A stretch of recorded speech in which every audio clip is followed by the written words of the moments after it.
നമുക്കൊരു മുട്ട സലാഡ് ഉണ്ടാക്കാം കേട്ടോ. തൈര്, 2 മുട്ട പുഴുങ്ങിയത്, ഒരു സവാള, 2 പച്ചമുളക്, കറിവേപ്പില, പിന്നെ കടുക് വറുക്കുന്ന സാധനങ്ങൾ.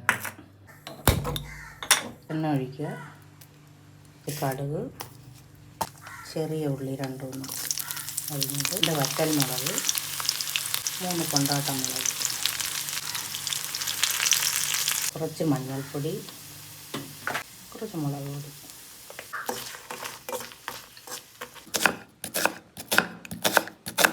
രണ്ട് പച്ചമുളക്, കുഞ്ഞുകുഞ്ഞരിയാണ്. മുട്ട 2ആയിട്ട് പിളർന്നിടുക.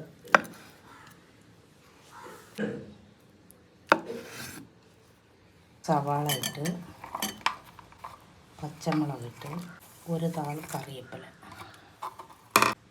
കുറച്ചുപ്പ്,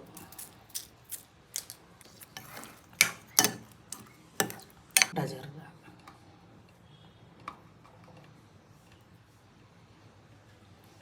സാധനങ്ങൾ അതിലിട്ടിടുക.